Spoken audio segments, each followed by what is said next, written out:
for post-pregnancy weight loss. Here's why pregnancy weight gain matters.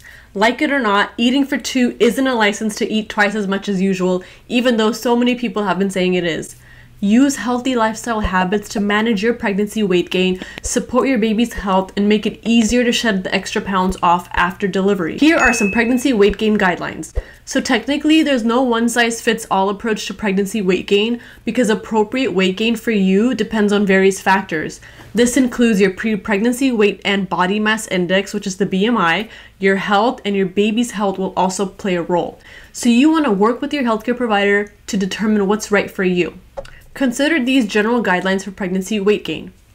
According to the Institute of Medicine and National Research Council, here is a list of appropriate weight gain during pregnancy, according to your BMI. So if your BMI is under 18.5, you are considered underweight, and the target weight gain during pregnancy is about 28 to 40 pounds. And if your BMI is 18.5 to around 24.9, you are considered at normal weight, and the recommended weight gain for you would be 25 to 35 pounds during your pregnancy. And if your body mass index is 25 to 29.9, then you are in the overweight range, which allows you to gain about 15 to 25 pounds during your pregnancy. And if your BMI is 30 or above, then you are in the obese category, which recommends your weight gain during pregnancy is about 11 to 20 pounds. But again, discuss this with your OB or doctor so you can get an accurate measurement and accurate weight goal during your pregnancy. This is just an estimate. Also, keep in mind when you're carrying twins or other multiples, you'll likely need to gain more weight, but again, work with your healthcare provider to determine what's right for you. So being overweight before pregnancy increases the risk of various pregnancy complications, including gestational diabetes, high blood pressure disorders such as preeclampsia, and the need for a C-section. So you want to work with your healthcare provider to determine what's best in your case and how to manage your weight throughout your pregnancy. And when you're underweight before pregnancy, it's essential to gain a reasonable amount of weight while you're pregnant, because without the extra weight, your baby might be born smaller than expected. On the opposite spectrum, if you do gain too much weight during your pregnancy, it can increase your baby's risk of health problems, being born significantly larger than average, which is known as fetal microsomia, and you also might be at an increased risk of pregnancy-related hypertension, gestational diabetes, prolonged labor, and the need for a C-section or delivery before your due date.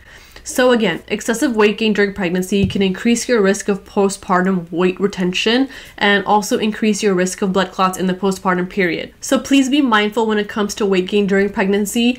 Too much or too little weight gain is not good, so please be sure to talk to your doctor to coordinate the right amount of weight gain for you. And now you might be asking, well, where does all that weight go during the pregnancy? Well, your baby might weigh in around 8 to 9 pounds during pregnancy, and that accounts for some of your pregnancy weight gain. But what about the rest? Well, here's a sample breakdown. So your breast will get about 1 to 3 pounds of weight. Your large uterus will be around 2 pounds total. Your placenta comes in around 1.5 pounds. Your amniotic fluid is also like 2 pounds. And then your increased blood volume attributes to 3 to 4 pounds of your weight gain.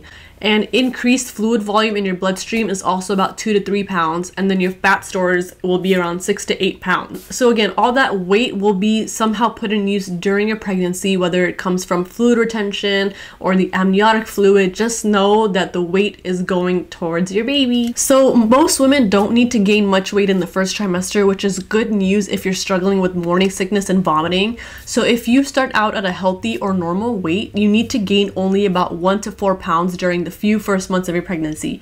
And you can do this by eating a healthy diet, mama. There are no extra calories necessary. Just like me, when I was pregnant for the first 4 months, I was battling nausea and vomiting like no other. I was not able to eat or retain any food, and I probably lost pounds instead of gaining pounds. But it didn't hurt my baby because at that time, you don't really need that many calories. Steady weight gain is more important in the second and third trimesters, especially if you start out at a healthy weight or you're underweight. And according to the guidelines, you'll gain about 1 pound a week until delivery. So about an extra 300 calories a day or a half a sandwich and a glass of milk might be enough to help you meet this goal. And for women who are overweight or have a BMI of 30 or higher, the guidelines suggest a weight gain of about half a pound a week in the second and third trimesters. So you can just try adding a glass of low-fat milk or an ounce of cheese and a serving of fresh fruit to your diet, which should be adequate for your weight gain.